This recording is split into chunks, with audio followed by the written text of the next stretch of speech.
कौन सी आयत है जहाँ से वन? अच्छा,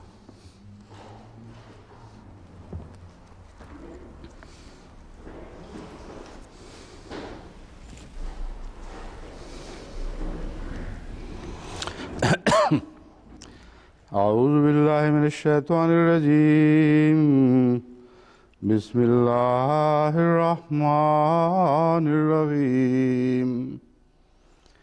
इन यंसुरकुमुल्लाहु फला गालिब लकुम व इन यख्ज़ुलकुम फमन ज़ल्लज़ी यंसुरुकुम मिन बादिहि व अलल्लाहि फलयतवक्कलिल मुमिनून। वमा कान लिनबिय्यिन अन यग़ुल्ल वमन यग़लुल याति बिमा ग़ल्ल यौमल क़ियामा थुम्मा तुवफ़्फ़ा कुल्लु नफ़्सिन मा कसबत वहुम ला युज़लमून। अफ़मन इत्तबअ रिज़वानल्लाहि कमन बाअ बिसख़तिन मिनल्लाहि व मावाहु जहन्नम व बि'सल मसीर।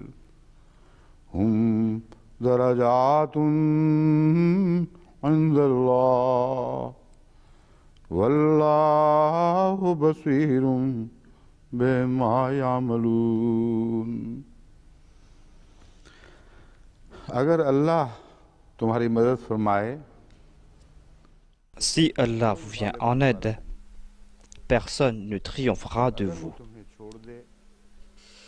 Mais s'il vous délaisse, qui donc en dehors de lui pourra vous aider?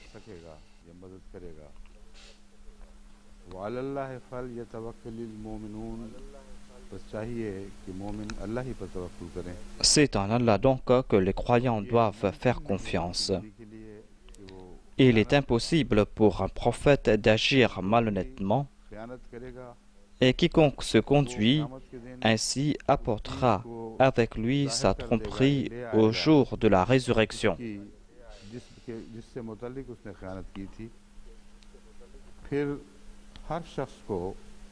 Et c'est alors que chaque âme sera pleinement rétribuée selon ce qu'elle aura fait, et aucune injustice ne lui sera faite.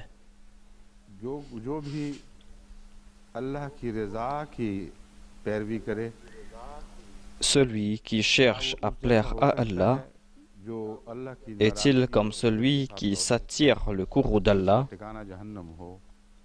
et dont la demeure est l'enfer? Mauvais lieu de repos s'il en est. Hum darajatun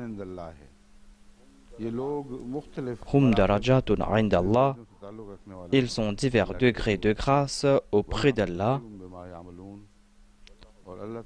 et Allah voit bien ce qu'ils font.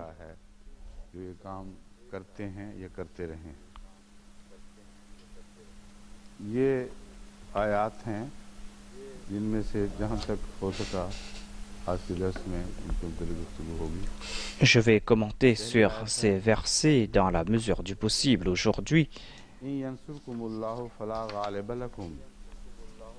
Dans le premier verset, il est dit: si Allah vous vient en aide, personne ne triomphera de vous.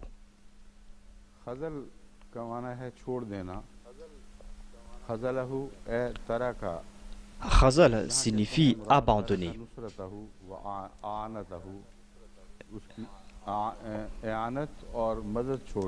Khazala signifie ne pas aider quelqu'un, abandonner tout soutien ou toute aide.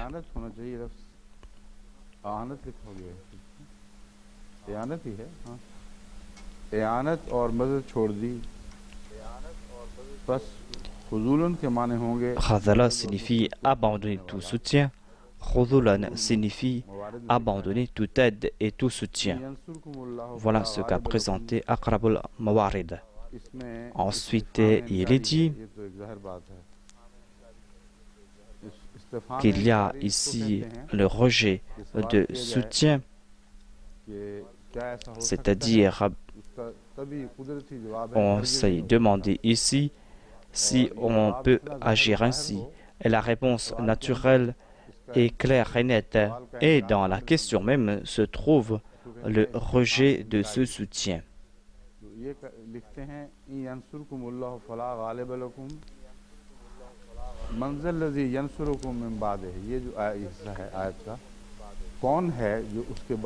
Il est dit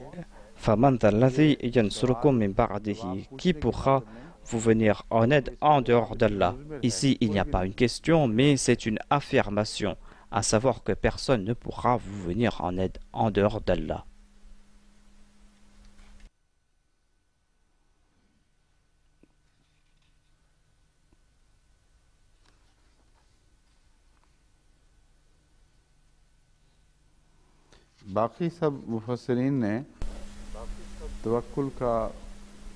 Les autres exégètes ont évoqué le sujet de la confiance en Dieu et ont dit la même chose que j'ai déjà évoqué auparavant.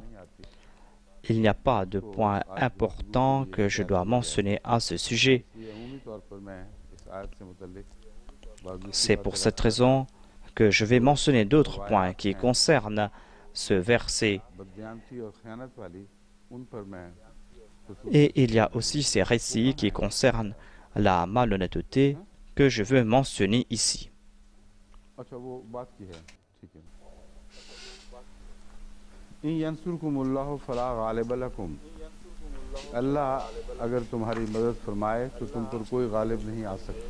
Si Allah vous vient en aide, personne ne triomphera de vous.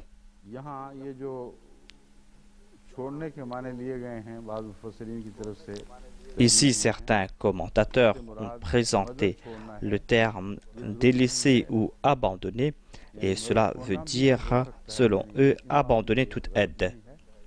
On peut accepter ce sens, mais ici, ce verbe veut dire abandonner quelqu'un. Quand Allah abandonne quelqu'un, il abandonne tout soutien en sa faveur. Il est impossible qu'Allah n'abandonne pas quelqu'un, mais qu'il abandonne tout soutien en sa faveur.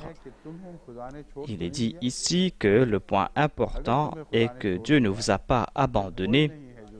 Si Dieu vous a abandonné, eh bien personne ne pourra vous venir en aide. Et les autres remporteront la victoire sur vous.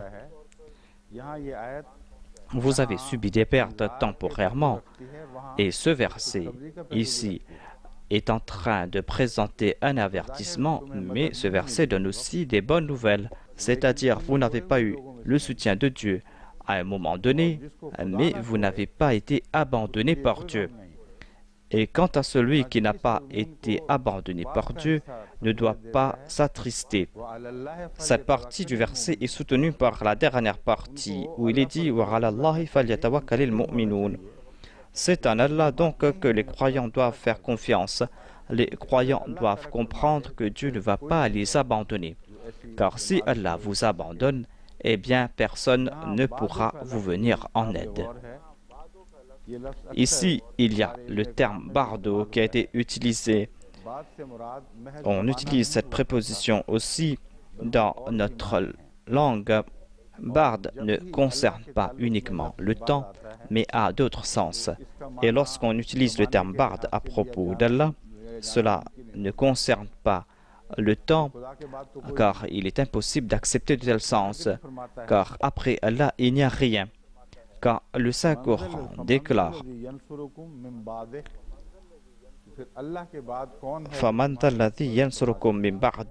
c'est-à-dire, qui donc en dehors d'Allah pourra vous venir en aide?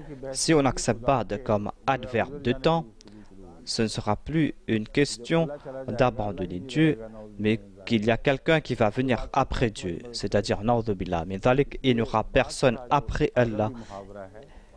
Donc ici, Ba'd a un autre sens dans l'usage arabe. Cela veut dire à part Allah, en dehors d'Allah. Quelqu'un d'autre qu'Allah. On a présenté tous ces sens de cet adverbe ba'd. Et on a parlé à ce sujet concernant le hadith La Nabi Ba'di. Le Mullah Ali Qari a parlé à ce propos. Et d'autres exégètes aussi ont parlé à ce propos. Ils disent que dans ce hadith, Ba'd concerne d'autres prophètes, c'est-à-dire d'autres qu'à part le saint prophète Mohammed paix soit lui, c'est-à-dire abandonner le saint prophète. Et ce hadith ne va pas à l'encontre du verset Khatam al-Nabiyyin. Je suis en train de mentionner cela en passant, car ce n'est pas uniquement ici qu'on utilise l'adverbe Ba'd à propos d'Allah. On utilise cela dans d'autres versets aussi, et le Mullah Ali Qari a évoqué cela et a tiré cette conclusion que Ba'd à propos d'Allah n'est pas un adverbe de temps, cela concerne en dehors d'Allah quelqu'un autre qu'Allah.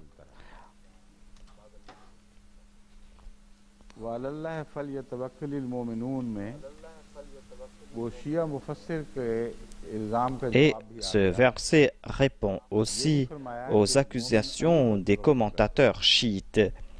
Il n'est pas dit que les croyants placent leur confiance en Ali. Il dit ici que les croyants placent leur confiance en Dieu. Et j'ai déjà parlé à propos du verset précédent. Ils disent que les croyants doivent placer leur confiance en Ali et même le saint prophète doit placer sa confiance en Ali. S'il n'y a personne pour vous sauver à part Ali, personne ne pourra vous aider. Selon eux, il y a eu cette annonce qu'il n'y a pas de victoire à part Ali. Aujourd'hui, seul Ali pourra sauver les croyants.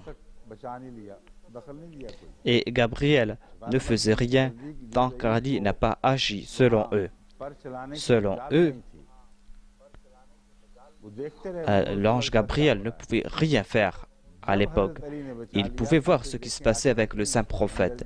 Et quand Ali est venu pour le sauver, c'est là qu'ils ont constaté la grandeur de Ali.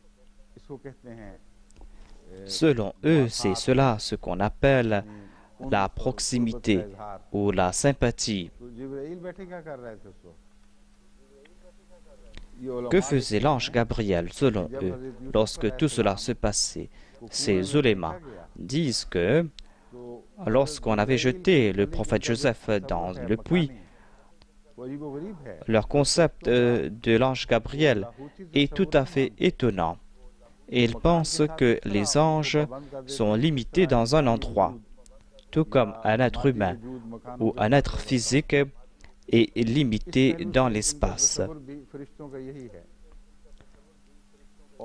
Voilà le concept qu'ils ont à propos des anges. Et ils disent que l'ange Gabriel était au 7e ciel lorsqu'on a jeté Joseph dans le puits. Je ne sais pas dans quel livre ils ont tiré cela, mais je crois qu'on a attribué cela à un érudit de Karachi et c'est lui qui a parlé à ce propos. Il a déclaré: vous parlez de la science à propos de la vitesse. Tout cela n'a aucune importance. Regardez ce qui s'est passé.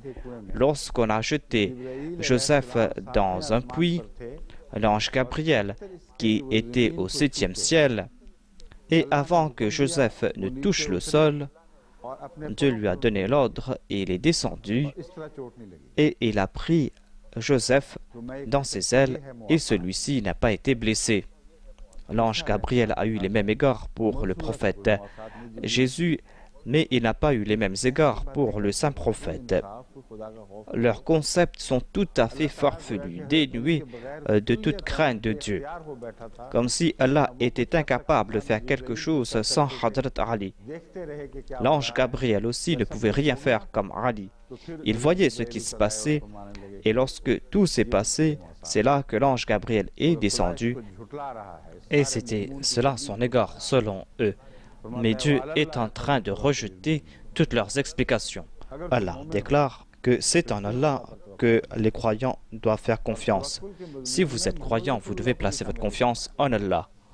Les commentateurs chiites n'ont pas lié le saint prophète avec cette question de confiance.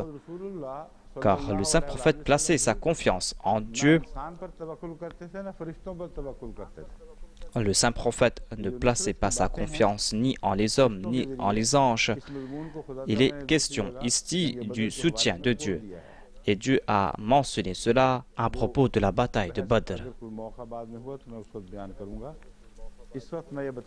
Je vais parler à ce propos si j'en ai le temps après, mais je veux tout simplement dire maintenant que lorsqu'on parle de confiance, on doit placer confiance uniquement en Dieu. Voilà ce que signifie le tawhid parfait. C'est pour cette raison qu'il est dit que c'est en Allah que les croyants doivent faire confiance. Selon le contexte de la bataille d'Uhud, cela veut dire que les croyants ne doivent pas croire que Dieu les a abandonnés. Ceux qui ont été abandonnés en Dieu ne peuvent avoir confiance en Dieu. Vous devez avoir certitude que Dieu ne va jamais vous abandonner. Vous avez subi des pertes temporairement. Dieu a fermé les yeux sur les faiblesses de ses croyants et leur a accordé son pardon. Et ce verset est en train de renforcer cette idée, c'est-à-dire que Dieu vous a pardonné. Il a fermé les yeux sur vos faiblesses et maintenant il est en train de vous inviter en disant que vous devez placer votre confiance en moi et je ne vais pas vous abandonner.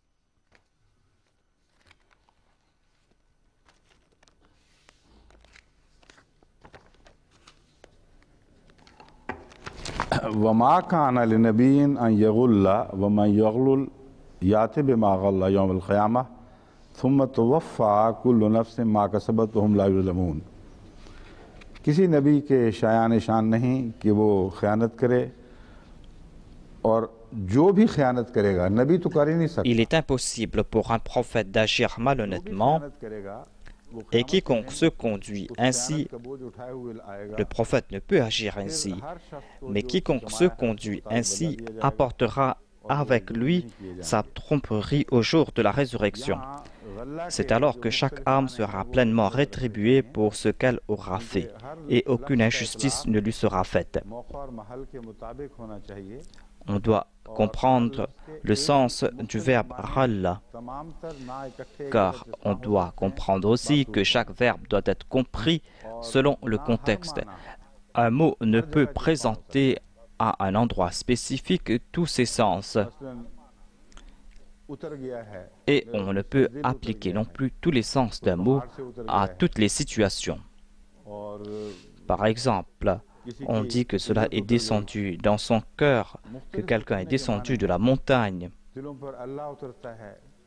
On peut en dire de même concernant l'honneur de quelqu'un. On peut aussi dire que Allah descend sur le cœur de quelqu'un, que la pluie descend ou la pluie tombe. Il est dit dans le Saint-Coran que le fer est descendu. Dans chaque contexte, le terme descendu a des sens spécifiques.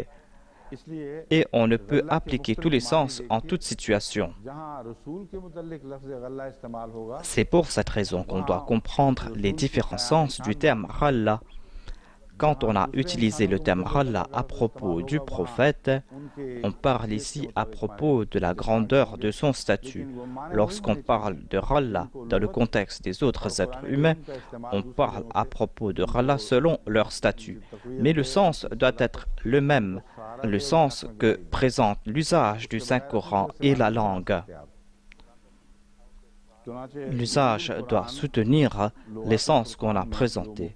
Vous ne pouvez pas inventer des sens de votre propre chef. Il y a le lexique Gharib al-Qur'an qui nous présente les différents sens du terme Ralla à la lumière du Saint-Coran. Selon ce dictionnaire, Ralla signifie être malhonnête. Le lexique Gharib al-Qur'an a présenté ce même verset. وَمَا كَانَ لِنَبِيٍّ أَن يَغُلَّ. Mais il n'a pas expliqué ici que malhonnêteté signifie malhonnêteté dans les affaires d'argent ou autre chose. Ralla ici a un sens général, C'est-à-dire qu'on vous a confié une charge et que vous êtes malhonnête à ce sujet, que vous n'avez pas assumé la responsabilité. C'est un sens général et c'est le sens que l'on peut appliquer au prophète. Ici, cela ne concerne pas un vol, car un prophète ne peut commettre de vol. Cela concerne certainement ses responsabilités, c'est-à-dire qu'un prophète assume toutes ses responsabilités. Et il y a un autre verset du Saint-Coran qui soutient cette explication, à savoir que le prophète est honnête dans ses responsabilités. Il n'est pas question ici de simple vol. Amana, ici, signifie le Saint-Coran et toute la charia. C'est le sens le plus large du terme Ralla qui a été présenté ici. Allah déclare lorsque tout le monde a eu peur de cette charge, nous avons présenté cette charge et cette responsabilité. Tous ont eu peur de cette responsabilité.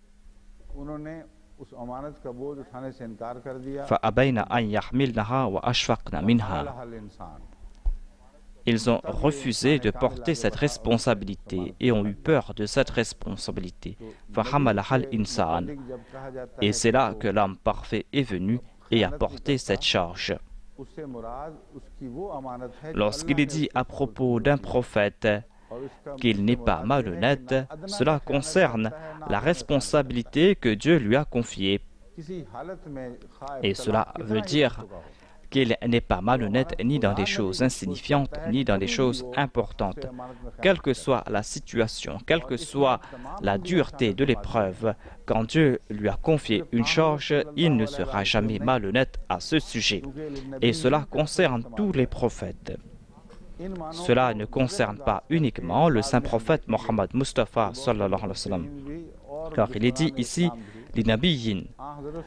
Certaines personnes ont rejeté ces faits et beaucoup de commentateurs et les ennemis de l'islam ont commencé à s'attaquer au saint prophète Mohammed Mustafa sallallahu alayhi wa sallam et se sont empêtrés dans une accusation infondée et complètement futile, alors qu'ici on est en train de parler à propos de tous les prophètes. L'autre sens présenté ici, c'est attaché.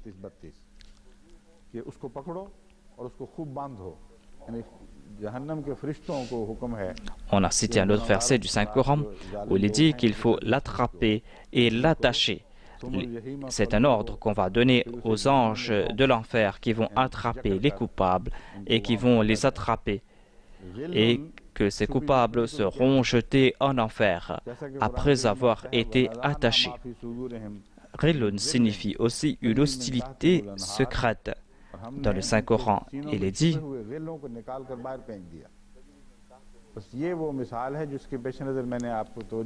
et nous avons fait sortir leur hostilité secrète qui se trouvait dans leur cœur. Voilà donc quelques exemples que je voulais vous présenter. Et je veux vous faire comprendre que tous les sens ne peuvent s'appliquer à tout le monde en toute situation.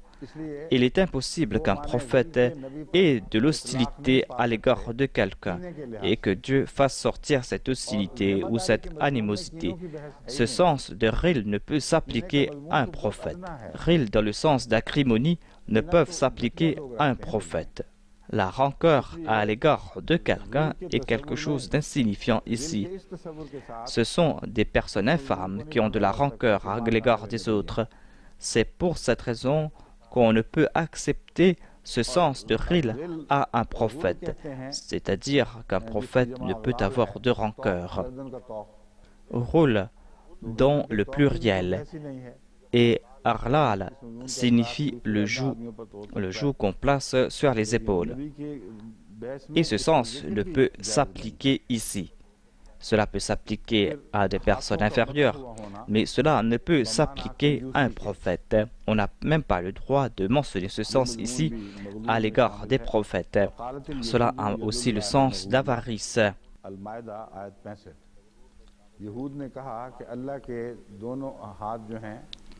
C'est un verset de la Sourate Al-Maïda où il est dit que les Juifs ont dit que les deux mains de Dieu sont attachées, sont marloul. Le sens n'est pas au pluriel ici, mais on a parlé d'une seule main, c'est-à-dire la main d'Allah est attachée. Quel est le sens que la main est attachée? Quel est le sens présenté par les Juifs ici? Cela ne veut pas dire que Dieu n'a pas la possibilité de dépenser ou de donner. Cela veut tout simplement dire que Dieu a accordé la naboua à la personne de son choix et qu'il ne va pas accorder la naboua à personne d'autre. Voilà le sens que la main d'Allah est attachée. Le Saint-Coran prouve que, après Joseph, son peuple a eu cette croyance qu'après lui, il n'y aura plus de prophète. C'est une indication concernant la croyance des Juifs qui pensaient ou qui pensent qu'à l'avenir, Dieu ne va pas accorder des faveurs spirituelles à quiconque, car sa main a été attachée. Peut-être qu'il a attaché sa main lui-même ou qu'il y a des manquements dans sa main. Il pense que maintenant Dieu ne peut plus accorder ses faveurs, il ne peut plus accorder cette grâce. Cela va à l'encontre de la gloire de Dieu et cela va à l'encontre de la gloire d'un prophète. Ce rôle n'a pas de lien avec le saint prophète, tout comme il n'a pas de lien avec Dieu. Si on n'a pas pu attacher la main d'Allah et que ses grâces sont permanentes, on ne peut attacher non plus la main de ce prophète, dont l'époque va durer jusqu'au jour dernier. Et après lui, il n'y aura pas d'autre époque.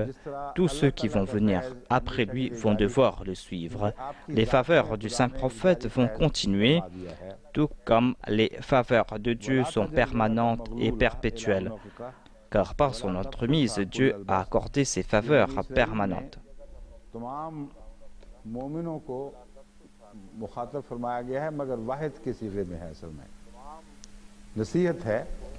Ici, on est en train de s'adresser à tous les croyants, mais au singulier. C'est un conseil qui est donné ici.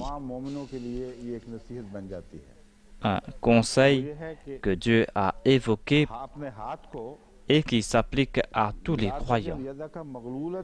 Il est dit dans ce conseil que ne garde pas ta main attachée à ton cou par avarice.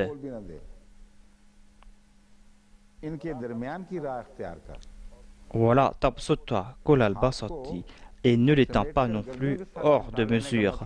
Il faut suivre la voie du milieu, selon ce verset. Attacher la main à son cou par avarice signifie ne pas recevoir des faveurs et de ne pas pouvoir attraper quelque chose. L'étendre aussi signifie ne pas pouvoir attraper quelque chose ou gaspiller les faveurs.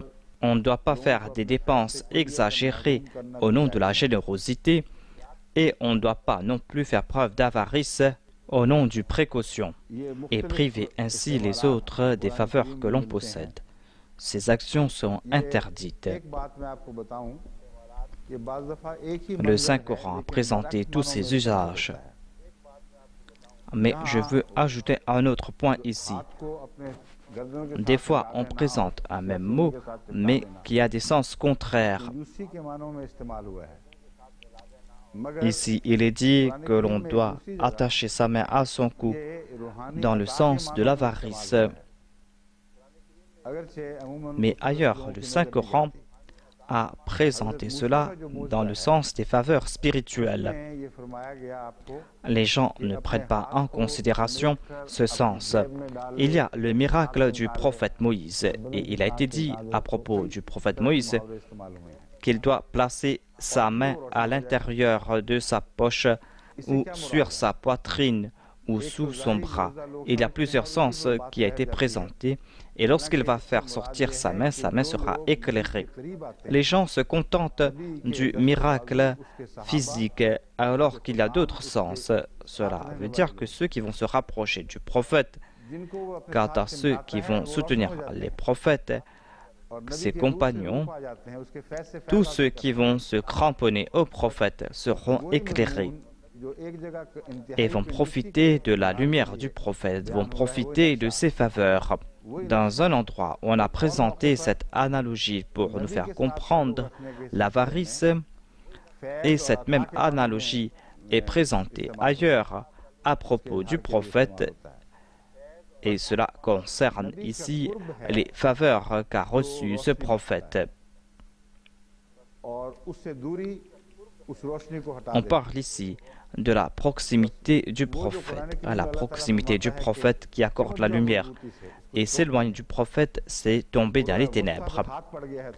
Dans le Saint-Coran, Allah déclare que vous devez vous cramponner à ce manche et vous ne devez pas l'abandonner. Il est impossible pour nous de nous rapprocher physiquement du saint prophète Mohammed Mustafa sallallahu alayhi wa sallam. Cela est impossible pour nous en raison de l'écart historique. Mais si nous voulons nous rapprocher de lui, si nous voulons profiter de sa lumière, tout comme Moïse l'avait fait avec sa main,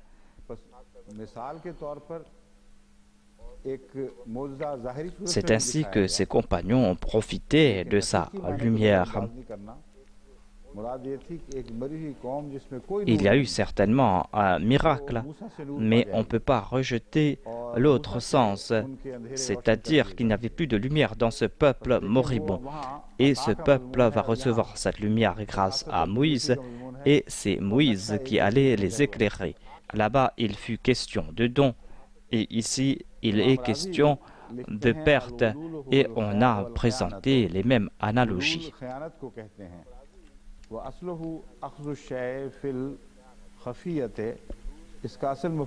Ghulul, selon lui, signifie la malhonnêteté.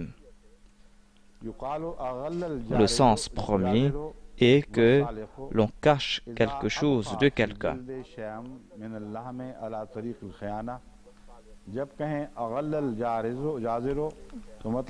On a présenté un autre exemple en disant c'est comme un boucher qui dépaisse l'animal de quelqu'un mais qui cache un peu de viande du propriétaire. Il a laissé un peu de viande avec la peau afin qu'il puisse prendre cette peau et un peu de chair qui y est attachée.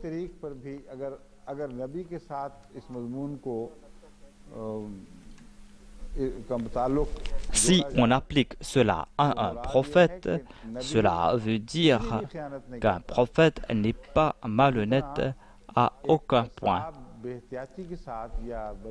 Il n'est pas aussi malhonnête qu'un boucher qui intentionnellement ou inintentionnellement laisse un peu de viande avec la peau d'un animal qu'il dépaisse. On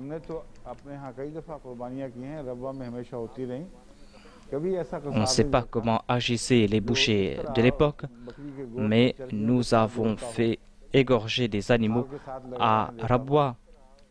Jamais nous avons vu de boucher qui a laissé de la viande avec la peau de l'animal. La peau était toujours claire et nette et il n'y avait pas de traces de chair avec la viande. Les apprentis bouchers pouvaient laisser un peu de viande ça et là. Mais dans la plupart des cas, cette peau était sans aucune viande. Cela veut tout simplement dire ici que le prophète ne va jamais se cramponner au bien d'un autre. Il ne va pas commettre les mêmes erreurs qu'un apprenti boucher va commettre lorsqu'il va dépecer un animal et lorsqu'il va laisser un peu de viande avec la peau de l'animal.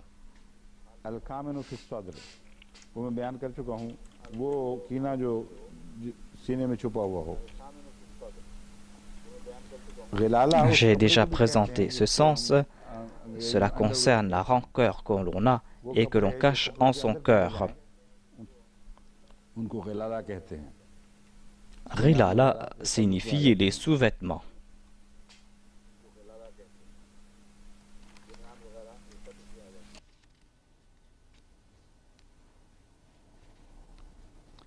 गल्लहु फुलानुन का मतलब है खामोशी से उठाया और अपने सामान में छुपा लिया। Ghallahu fulanun signifie enlever quelque chose silencieusement et cacher quelque chose avec soi. बाकी सारे वही माने हैं जो पहले बयान हो चुके हैं। J'ai déjà présenté les autres sens de ce terme. ऊंट की प्यास की तरफ इशारा है कि वो ऊंट जिसकी प्यास ना बुझे। Pour expliquer ce verbe, il y a aussi l'exemple d'un chameau qui n'arrive pas à boire à satiété. कोई चीज खोलते ही बाकी रह गई है। Le chameau a consommé l'eau mais n'arrive pas à boire à satiété. C'est-à-dire qu'il y a quelque chose qui manque en son fort intérieur.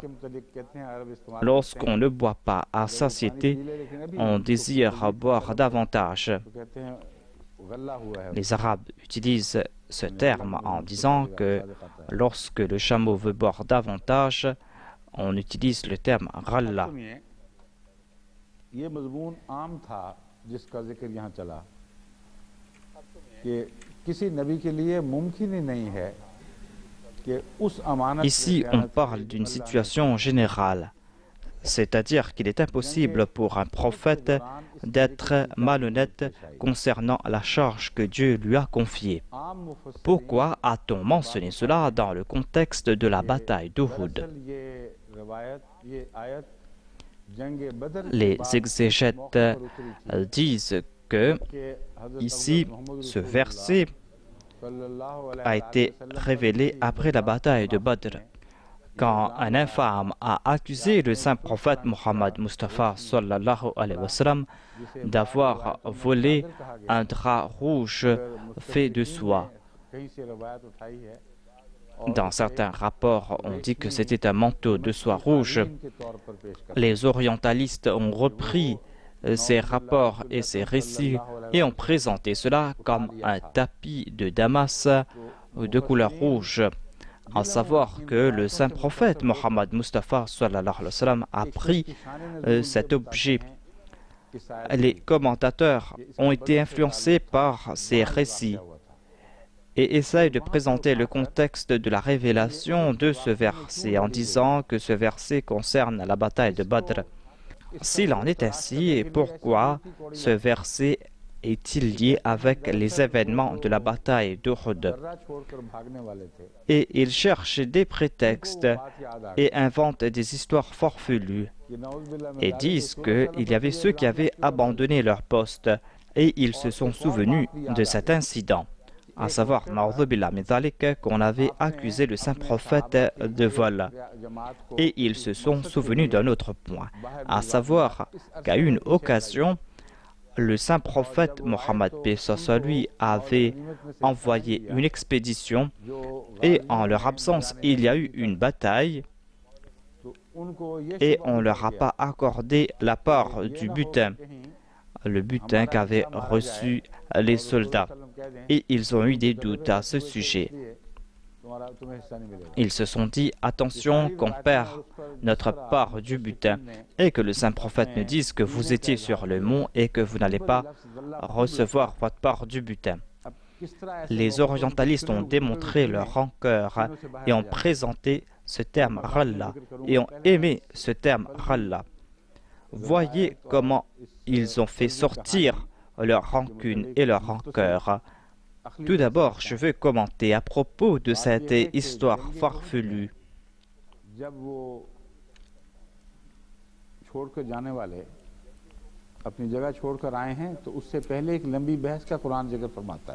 Au cours de la bataille d'Uhud, les soldats avaient abandonné leur poste et le Saint-Coran en a fait mention. On a parlé à propos de la Tanaza, d'un débat qui a duré longtemps. Ils avaient discuté longuement avec leur chef. Et quelle était la distance entre leur position et le champ de bataille? Personne n'a étudié cela. Ils étaient si empressés, selon les autres, qu'ils pensaient qu'ils allaient perdre leur part du butin. Ce sont des pensées infâmes Et même Weri, un ennemi de l'islam, est en train de rejeter ces concepts. Il déclare que je ne peux accepter que ceux qui étaient à leur poste sur le mont se sont dit qu'ils allaient perdre leur part du butin. Ils sont venus en raison du butin, mais ils ne peuvent avoir dit que auparavant on avait accusé le saint prophète sallallahu alayhi wa sallam, et certains ont été privés du butin dans le passé. Selon lui, on ne peut accepter de telles conclusions. Il y a eu une discussion entre les soldats et peut-être qu'ils avaient déjà perdu leur part du butin. Et quelle est la distance qu'ils ont parcourue? Et lorsqu'ils sont arrivés là-bas, que s'est-il passé? Selon le scénario de ce débat qu'il y a eu entre les soldats, l'ennemi n'avait pas encore subi de revers et il n'avait pas encore répondu aux assauts. Et lorsqu'ils sont arrivés là-bas, lorsqu'il n'y avait plus de bataille, pourquoi on ne trouve pas mention des récits dans lesquels il est dit que le saint prophète les a réprimandés et qu'il les a renvoyés? On ne trouve pas mention du fait qu'ils ont pris du butin ou que les autres les ont réprimandés. Et quand l'ennemi a lancé sur l'assaut par derrière, il n'était plus question de discussion.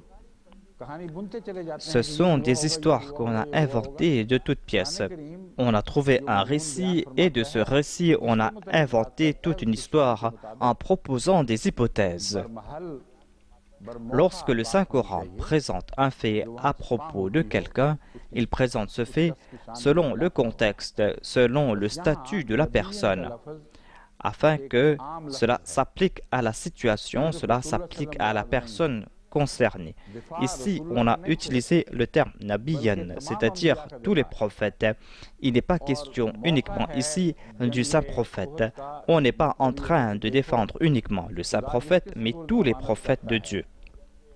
Et dans le contexte de la bataille d'Uhud, cela veut dire que lorsque Dieu confie une charge à quelqu'un, cette personne doit s'acquitter de sa charge et ne doit pas subir l'influence des autres pour être malhonnête à l'égard de sa charge. C'est là un hommage qu'on est en train de rendre à la persévérance du saint prophète. Et on est en train de dire que c'est grâce à la persévérance du saint prophète qu'une bataille perdue s'est transformée en victoire. Il n'a pas été malhonnête. Certains d'entre vous n'ont pas assumé leurs responsabilités. S'il y a eu malhonnêteté, ce fut de la part de ces quelques-uns. Mais on ne peut attribuer aucune malhonnêteté au saint prophète Mohammed Mustafa sallallahu alayhi wa sallam. Ses intentions étaient bonnes, ses intentions étaient pures, et il a fait preuve d'une grande persévérance. Il n'a pas flanché un seul instant. Il était une montagne de persévérance. Il s'est acquitté de ses responsabilités. Ensuite, il est dit dans ce verset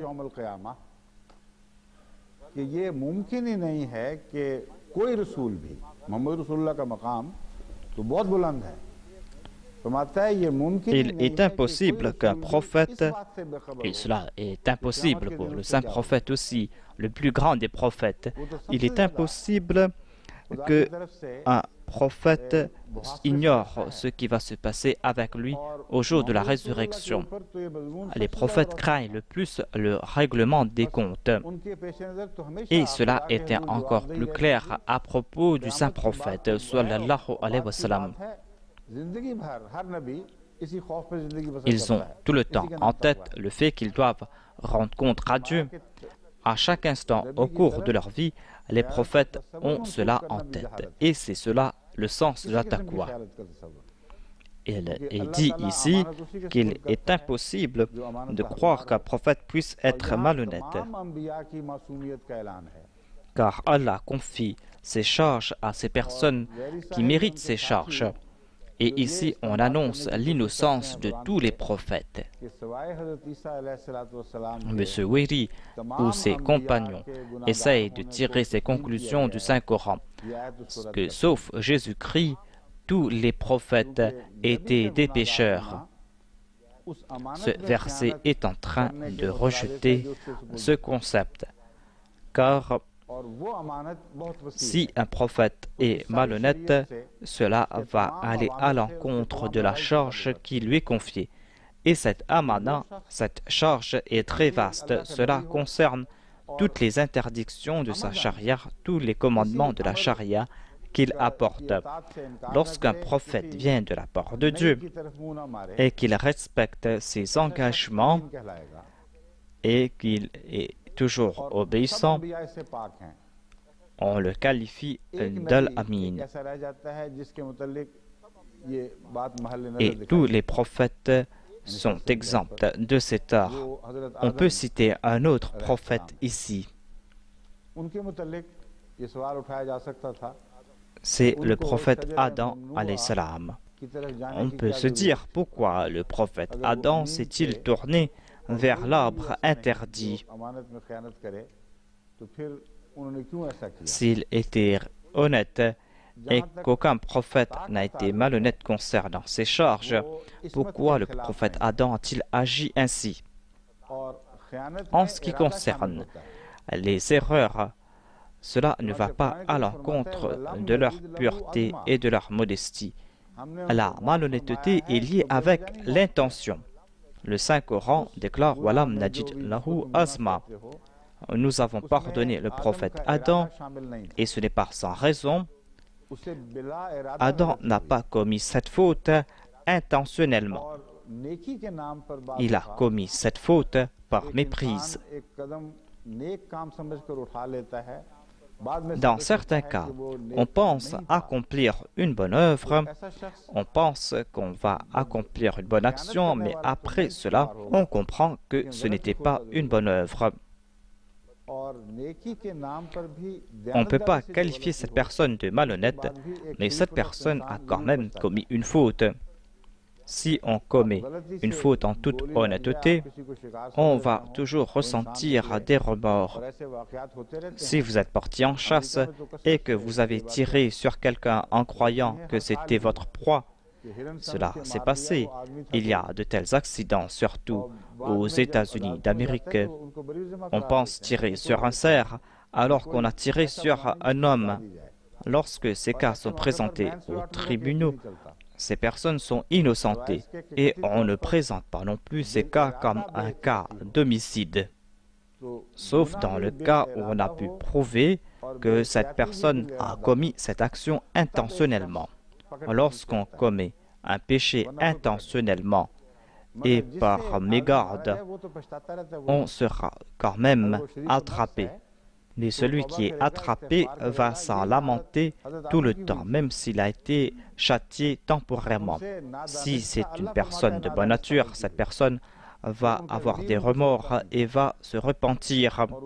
Allah déclare qu'il a commis cette erreur par mégarde et qu'il a eu des remords et qu'il se cachait par pudeur et qu'il se cachait dans l'istighfar. Allah a eu pitié de lui et lui a accordé son pardon et l'a innocenté, car il n'y avait pas de mauvaise intention derrière ses actions. Si les chrétiens ont quelques objections, et de toute façon ils n'ont pas le droit d'avoir des objections, eh bien c'est ici qu'ils pourront objecter. Et de toute manière, le Saint-Coran a rejeté cette objection. Et ici, ce verset est en train de faire une déclaration générale, c'est-à-dire qu'aucun prophète ne peut être malhonnête. On se base sur un récit d'Ibn Abbas pour commettre ces outrages contre la personne du saint prophète, en disant que le saint prophète a été malhonnête concernant les biens de quelqu'un. On l'a accusé d'avoir été malhonnête. Les commentateurs n'ont pas le droit de lier ces accusations avec ce verset. C'est là un très grand crime. Ici, on est en train de faire une déclaration générale et ce sera tout à fait étonnant de parler ici à propos d'un verset qui concerne la bataille de Badr.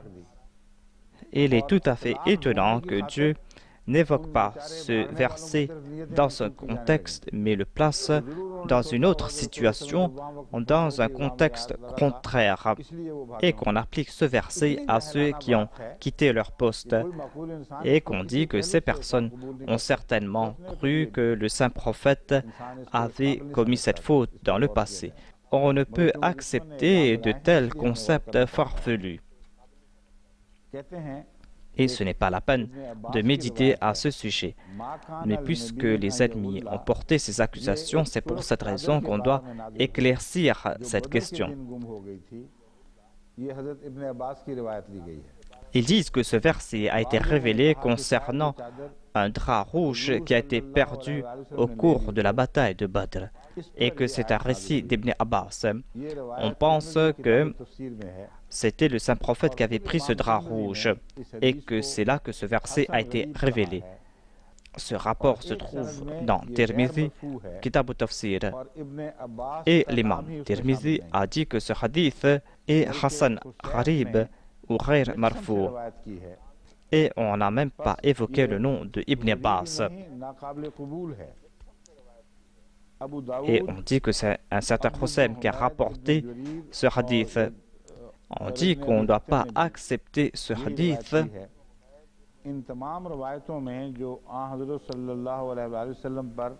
et les autres ont aussi évoqué ce hadith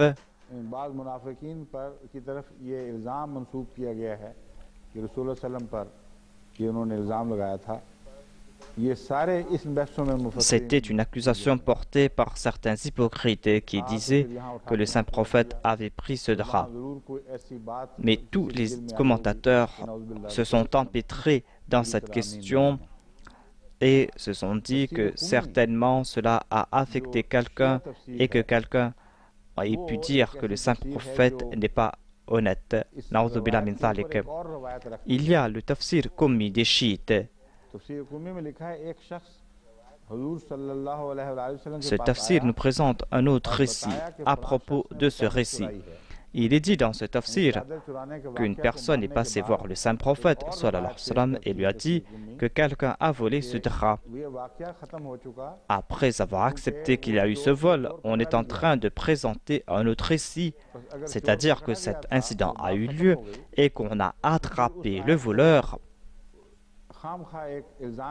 Si on a attrapé le voleur et que tout est fini, pourquoi laisser planer l'ombre de l'accusation sur ce verset?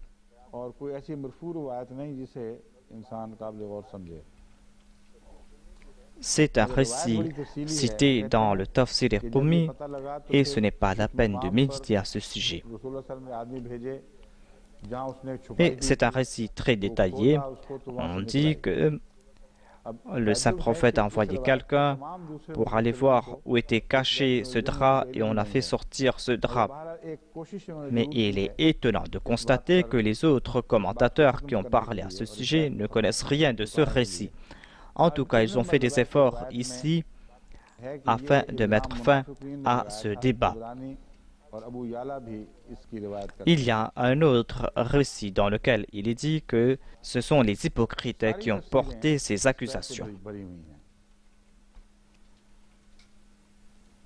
Tous les commentateurs ont parlé en long et en large à ce sujet.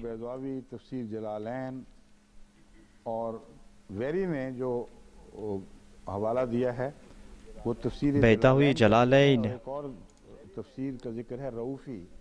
et Weri aussi a cité un récit en citant Raoufi et Jalalain.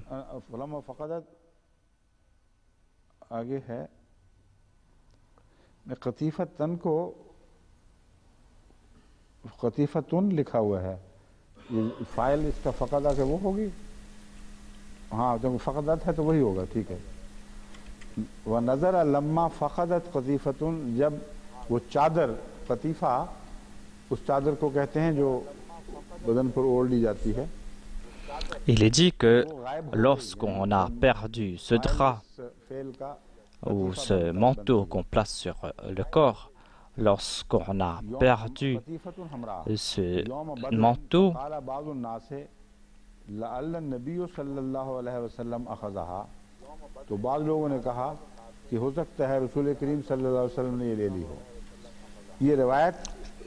certaines personnes ont dit qu'il se peut que le saint prophète ait pris ce manteau rouge. Les termes de ce récit ne sont pas acceptables, alors que dans le Tafsir Baydawi, on évoque les hypocrites.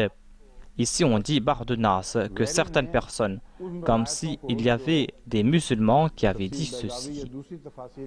Weri a laissé les tafsirs dans lesquels on a évoqué les hypocrites et dans lesquels on a attribué ces accusations aux hypocrites, et il a choisi Jalalayn, où on évoque cela de façon générale en disant que certaines personnes ont dit cela et il veut faire croire que tout le monde avait su ce qui s'était passé et qu'on ne doit pas rejeter cela.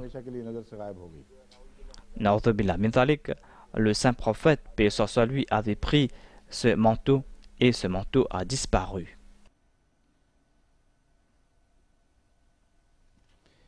तमाम तफासिर ताजुब होता है, इस बात को लिए चली जाती हैं और कहती चली जाती हैं, कान पक जाते हैं आदमी के सुनते सुनते और आंखें दुखने On s'étonne de ce fait. Tous les commentateurs ont parlé à ce sujet. Et cela nous tourmente beaucoup. Pourquoi est-ce qu'ils ont accordé autant d'importance à ce fait, alors que ce verset ne s'applique pas à ce contexte? Ils ont fait de ce verset un moyen pour porter des accusations contre la personne du saint prophète.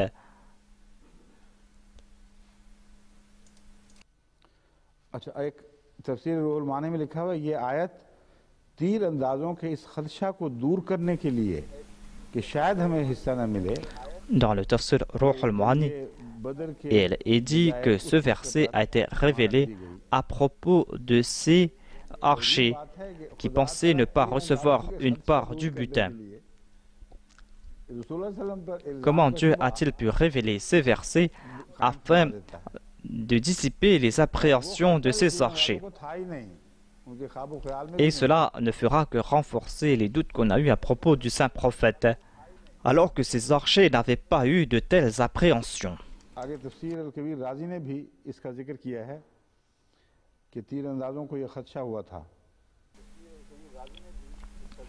Le Tafsir Razi a aussi évoqué cela, c'est-à-dire que les archers avaient de telles appréhensions.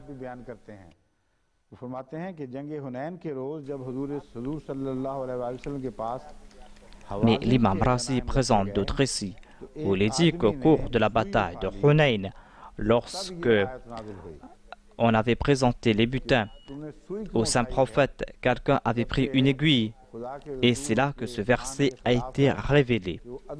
C'est-à-dire, pourquoi as-tu pris cette aiguille alors que cela va à l'encontre de la grandeur du prophète, qu'il soit malhonnête? Lorsqu'on présente de tels récits, on ne peut pas leur accorder d'importance.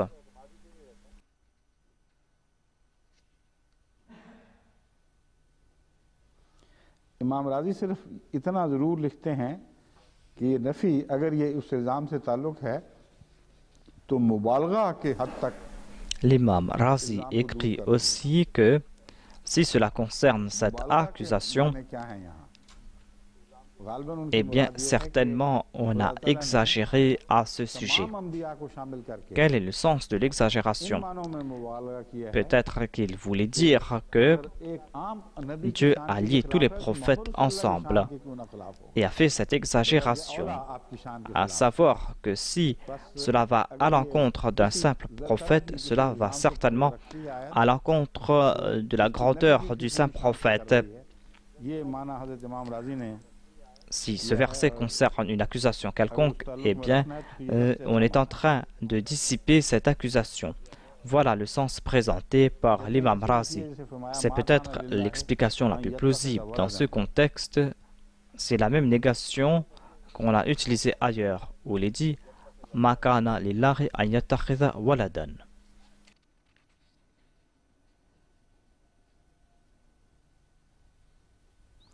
बहुत से इन्होंने मुफस्सिरीन ने इस आयत के हवाले के साथ एक हदीस पेश की है जो Beaucoup de commentateurs ont parlé à propos de ce verset et ont présenté un hadith qui est parmi les hadiths présentés par Bukhari et par Sahih Muslim. On accorde beaucoup d'importance aux hadiths qui sont présentés par ces deux recueils. Ils disent que dans ces hadiths, il est dit qu'au jour de la résurrection, le saint prophète Mohammed Mustafa sallallahu alayhi wa sallam va voir ces personnes qui vont porter des chameaux, d'autres vont porter des cabris, des chèvres ou des moutons. Ces personnes vont appeler à l'aide le saint prophète, paix soit lui, et il va dire non, je ne vais pas vous accorder mon aide, car un prophète n'est pas malhonnête et il n'aide pas non plus les malhonnêtes. Ce sont des personnes qui ont été coupables de malhonnêteté. C'est un hadith de Hadrat Abu Huraira. Tout d'abord, on doit comprendre le contexte de ce hadith. Il est dit que certains vont porter des chameaux ou d'autres objets. Tout cela va à l'encontre du concept du paradis, de l'enfer et du règlement des comptes. Du concept qui a été présenté dans différents versets du Saint-Coran. Là-bas, on ne va pas voir ces âmes qui vont porter ces animaux ou ces cadavres ou ces corps. Cela a un certain sens, mais cela n'a pas de sens physique. Le sens de ce hadith est que ces gens vont porter le fardeau de ces objets. Ils vont porter cela au sens métaphorique. Et on va voir les signes de leur malhonnêteté. Dieu va démontrer cela. Et chacun va voir les signes de sa malhonnêteté. Si c'est une question de porter quelque chose, il y a certains qui sont en train de voler plusieurs hectares de terrain des gens. On va devoir voir cette image de ces personnes qui vont porter plusieurs hectares de terrain. Ceux qui prennent ce récit au pied de la lettre doivent faire face à de grandes difficultés. Ce sont des analogies, des métaphores qu'on est en train de nous présenter. Le Saint-Coran nous dit que ces gens vont porter le fardeau de leur malhonnêteté au jour de la résurrection. Et ces gens feront face à l'humiliation. On a lié donc ce hadith et ce verset. Et ces commentateurs se tournent dans la direction de ce hadith et disent que ce hadith prouve que les gens seront traités ainsi s'ils sont malhonnêtes. Et il est impossible que le saint prophète soit malhonnête car il savait ce qui allait se passer dans l'au-delà. Dès son enfance, le saint prophète était al-Amin, il était honnête. Alors qu'il était tout enfant, on le considérait comme Al-Amin. Et tous les Arabes qui le connaissaient le considéraient comme Al-Amin. On doit s'étonner du fait pourquoi les commentateurs n'évoquent pas ce fait. On a dit que le saint prophète est honnête et porter de telles accusations contre lui et ne pas évoquer non plus ses bonnes qualités, ses qualités qui répondent à ces accusations. Si on ne présente pas ces bonnes qualités qui réduisent à néant ces accusations, ce sera de la malhonnêteté à l'égard du saint prophète. nous serons coupables de malhonnêteté. Le saint prophète est Al-Amin pour nous tous. Nous avons aussi la responsabilité de protéger ses qualités. Et si on ne répond pas à de telles attaques, eh bien nous serons malhonnêtes.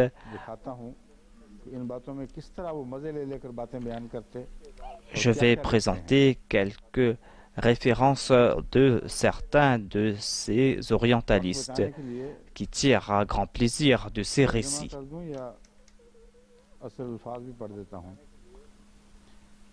Sale लिखता है, this passage was revealed as some say on the division of the spoil at Badr. Il y a Sale qui déclare que ce passage a été révélé dans le contexte de la distribution des butins à Badr. Et certains soldats avaient des suspicions concernant le saint prophète et pensaient qu'il avait pris un tapis de soie de couleur rouge et qui était richement garni. Ces récits sont de Al-Baydawi et de Jalaluddin. J'ai déjà cité Baydawi et Jalaluddin. On ne trouve pas mention d'un tapis de couleur rouge. On trouve mention d'un manteau plutôt. Et Sale déclare que certains pensent que les archers de la bataille de Uhud ont laissé leur poste parce qu'ils croyaient qu'ils n'allaient pas recevoir leur part du butin.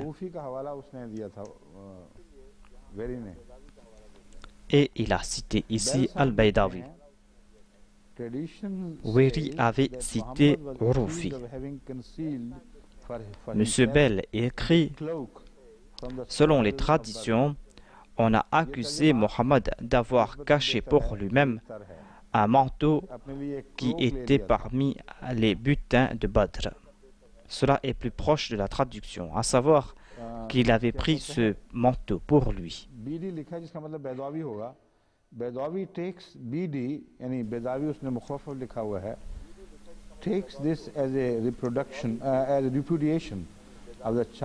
Baydawi pense que c'est la répudiation aux accusations qu'on a portées contre le saint prophète ou comme une prohibition concernant ce qui s'était passé lorsque certains étaient absents et lorsque ces personnes n'avaient pas reçu leur part du butin. Voyez un peu sa méchanceté. Il déclare que selon Baydawi, c'est là une répudiation, c'est-à-dire on est en train de répondre à cette accusation. Et c'est une interdiction concernant ce qu'avait fait le saint prophète. Cela veut dire que le saint prophète avait commis un acte et on a interdit le saint prophète de commettre cet acte de nouveau. Il y a eu la défaite et il y a eu de l'anxiété et certains pensaient qu'il y aurait eu des reproches de la part du saint prophète. Au cours de la bataille de Uhud, il y a eu cette défaite et psychologiquement les gens étaient affectés et on s'est souvenu des blessures du passé. Et il se peut que sa conscience l'ait affecté et qu'il ait dit qu'auparavant j'ai commis une faute similaire. Et c'est pour cette raison que le saint prophète a inventé ce verset.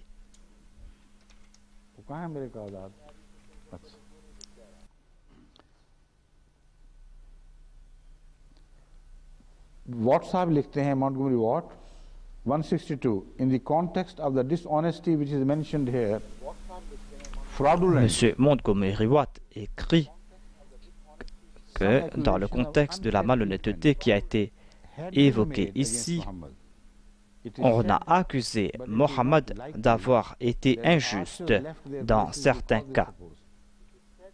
Il est dit, mais ce n'est pas plausible que les archers ont quitté leur place parce qu'ils avaient supposé cela. Il est en train d'accuser le saint prophète, sallallahu alayhi wa sallam, mais il est en train de nier cela en raison des archers et n'est pas en train de nier que le saint prophète ait commis cet acte. Voyez comment ils sont en train d'empoisonner les esprits de ceux qui vont lire ces passages. et ces poisons commencent à couler dans leurs veines. Il a présenté une défense, mais il n'a pas défendu la personne qu'il devait défendre. Il a défendu les archers en disant que ces derniers n'ont pas pu avoir de telles pensées. Selon lui, le saint prophète a pu commettre cet acte et c'est pour cette raison qu'il ne va pas le défendre.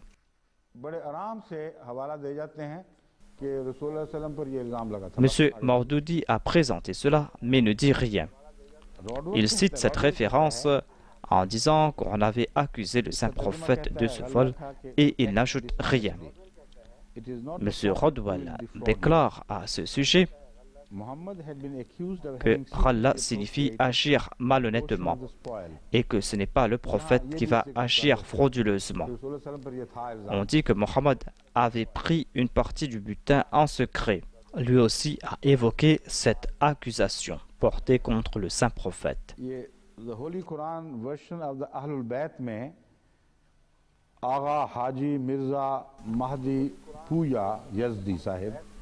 Dans le Saint-Coran de la version des Ahlul Bayt, Agha Haji Yazdi a rapporté cette même accusation sans rien dire.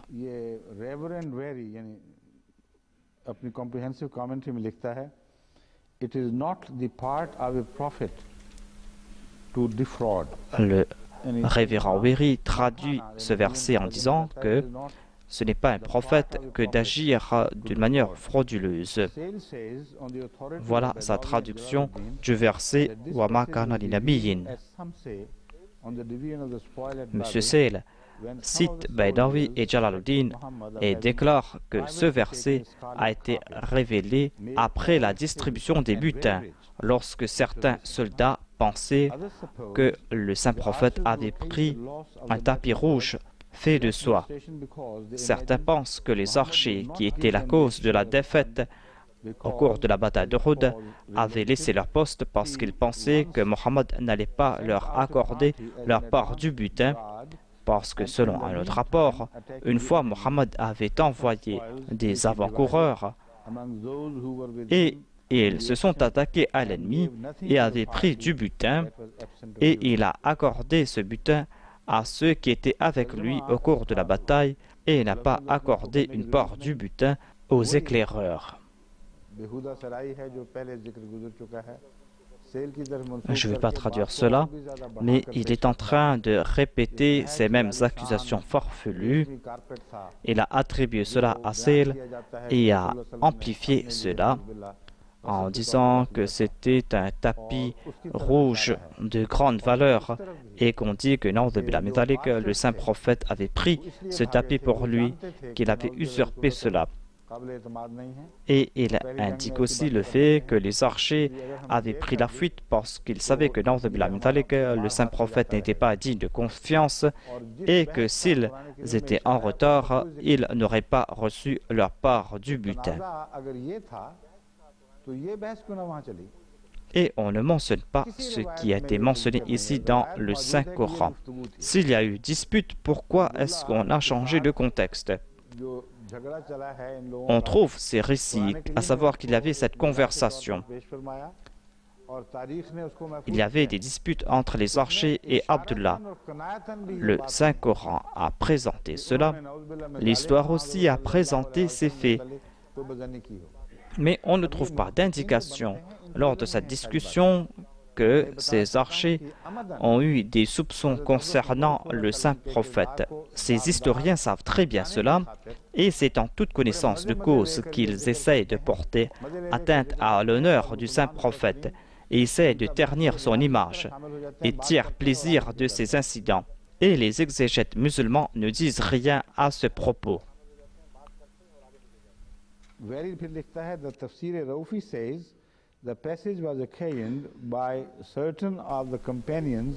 Weri écrit que Tafsir Raufi annonce que ce passage a été révélé parce que certains compagnons voulaient une grande part du butin, voulaient avoir plus que leurs frères, et Dieu a déclaré que tous doivent avoir une part égale du butin et qu'on ne doit pas être malhonnête concernant la distribution. अब मैं आपसे इस सिलसिले में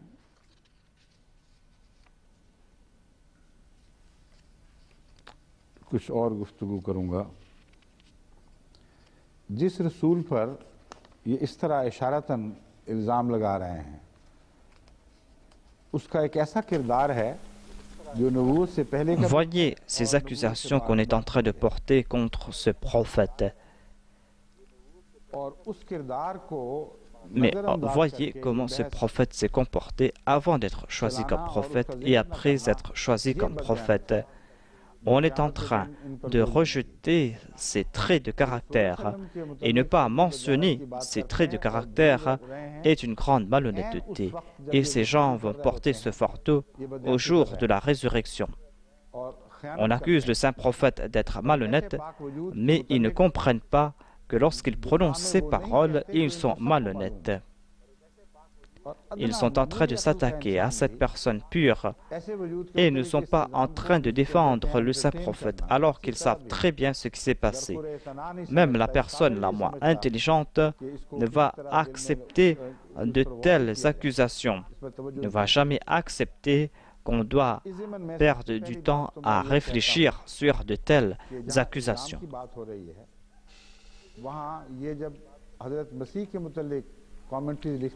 Le premier point que je veux mentionner ici est qu'on est en train de porter cette accusation.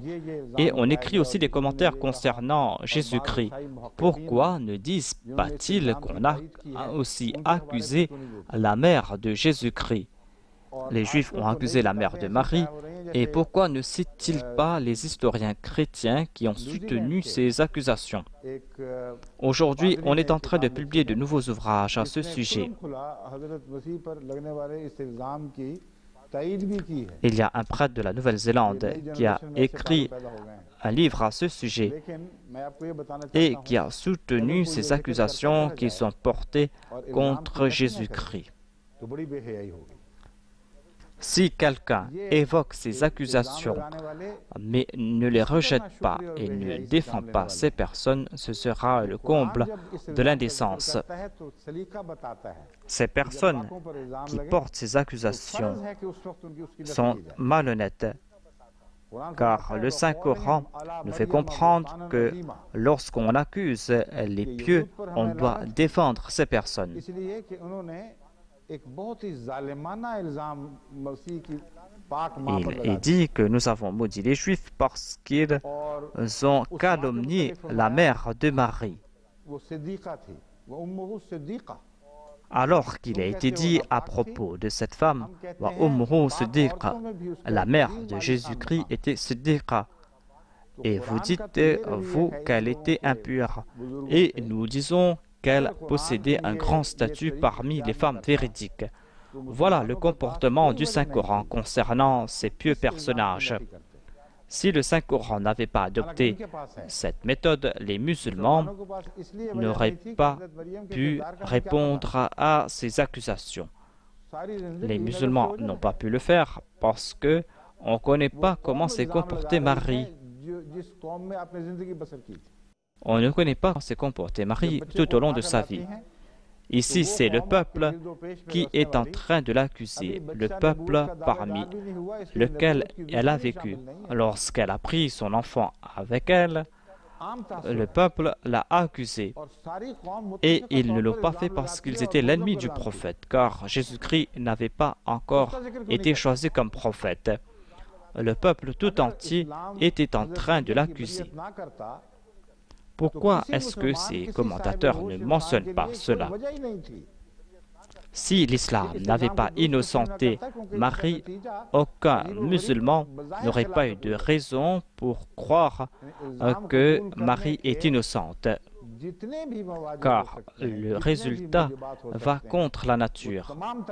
C'est-à-dire qu'on a toutes les raisons de croire que l'accusation est vraie. Mais ce Coran qui a été révélé au saint prophète, voyez ce qu'il annonce, voyez les enseignements du saint prophète, comment il a rejeté ces accusations et comment le saint Coran a qualifié ces accusateurs de maudit. Si aujourd'hui on trouve des incidents pareils, on va porter les mêmes accusations. Le Saint-Coran a qualifié ces accusateurs de personnes maudites et ainsi le Saint-Coran a innocenté Marie. Car ces personnes connaissaient Marie et savaient très bien qu'ils n'avaient pas le droit d'accuser Marie car Marie était toujours pure. Et il a été dit au Umm Siddiqa. Le Saint-Coran nous fait comprendre pourquoi nous sommes en train de les maudire. Ce n'est pas une décision arbitraire, tout simplement parce que le comportement de Marie est très clair. Ils ont vu comment s'est comportée Marie. Ce comportement était sublime et ils n'avaient pas le droit de l'accuser. Dans chaque parole du Saint-Coran, on trouve mention de toute cette histoire et du contexte. Mais ces gens ne comprennent pas cela. Aucun chrétien ne pourra présenter de témoins dans l'histoire pour prouver que Marie était chaste, alors que tout le peuple l'avait accusé du contraire. En ce qui concerne le saint prophète, et ses ennemis et ses suivants savaient très bien comment il s'était comporté. C'était comme une lumière qui avait éclairé les gens du ciel. Tant qu'il ne s'était pas déclaré prophète, le peuple tout entier l'avait qualifié d'Al-Amin, d'honnête. Et lorsqu'il s'est dit prophète, personne n'a pas dit qu'il n'était pas amin, qu'il n'était pas honnête. C'est là un très grand témoignage. Les gens n'ont pas dit qu'il a été malhonnête.